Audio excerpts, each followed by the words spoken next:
Well,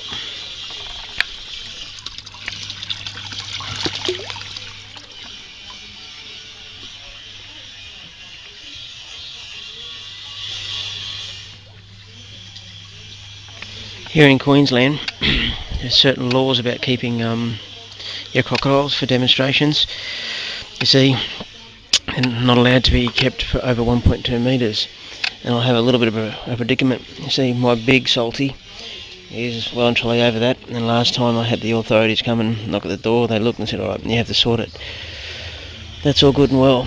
There are a handful of crocodile farms that will take her.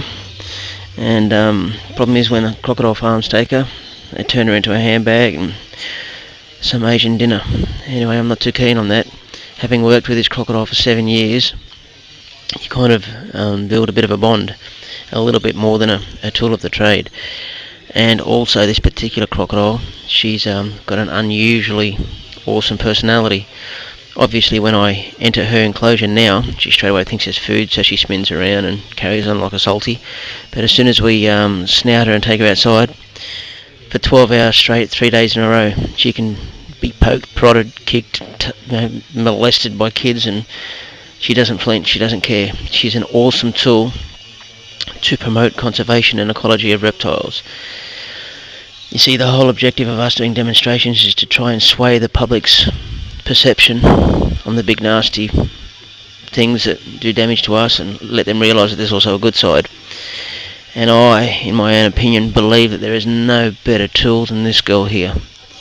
She's awesome to look at, awesome in every which way, shape and form. And I can understand why the laws are in place. You see, if some accident were to happen and she grabbed your arm, she'd probably rip your freaking arm off, and you'd end up on the front page news. And then all of a sudden all the public would be going, how is it this bogan is allowed to keep such an animal in his backyard?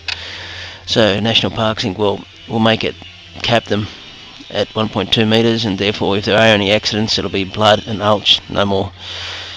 Which is all good and well. Now, I've been asked to get rid of my cursed here, and initially it was good because a zoo, if you want to call it a zoo, not too far from my house, as in almost walking distance, it's 5 minutes drive, they call themselves Paradise Country, said they'd love to have her. And we went and had meetings in regards to it and how we'd have to set up and where we'd have to set it up, and everything was going good. But they then heard rumours, which I don't know whether it's true or not, heard rumours that the legislation from the authorities was changing, and that the enclosures that crocodiles are kept in will be very different to what they are now. So they've backed out of it. Then a zoo down south where we got our albino possum from, called Wildlife Wonderland, were keen, and I was procrastinating about sending her down during winter time. And in that time, things have happened to Wildlife Wonderland. The employers that I was dealing with are no longer there, and I'm in the poo a little bit with her. Now, it is come of time of the year where it's a little bit warmer now, just starting to warm up, and I'm going to have to start looking for somewhere for her to go. I'm doing some dealings with Gosford Reptile Park, and I'm hoping that with a little bit of luck we'll be able to convince them to keep her and let her live her life rather than get nailed. Alright.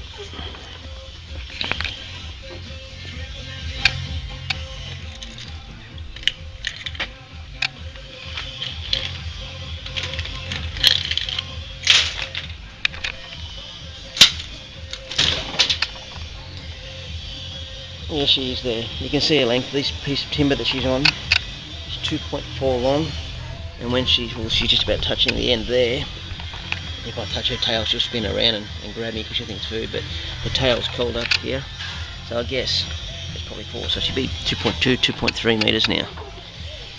And you can see the width of her.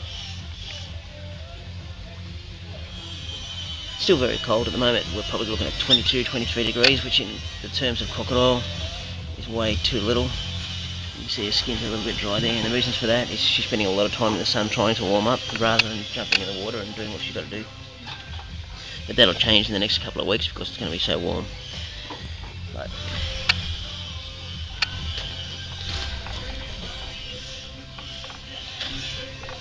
okay.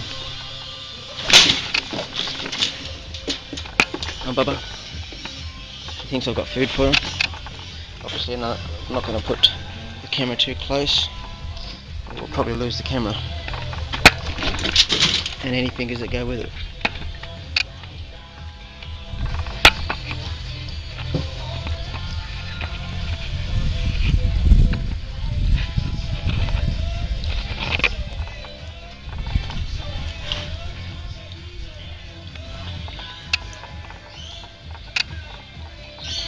No big deal, watch your toe there.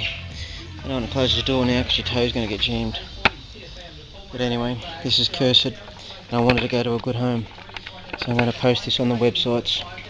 I could sell it to people in Victoria, because people in Victoria are allowed to keep them up to whatever size, 10 foot, whatever. But I'm worried that she'll go to some bogan who won't look after her. And also I've had a few people ring me in regards to it, but they've never had crocodiles, and they make a mistake with her and I'll lose limbs. But you can see how placid she is. Any reaction that she had then was purely food, because she thinks I'm about to, she'll eat anything. She's the sort of crocodile that you'll do a show all weekend, bring her home, undo her and put her back in her enclosure and offer her food. She'll come straight back out and eat it straight away, which is a sign of the fact she's not stressing so much. But anyway.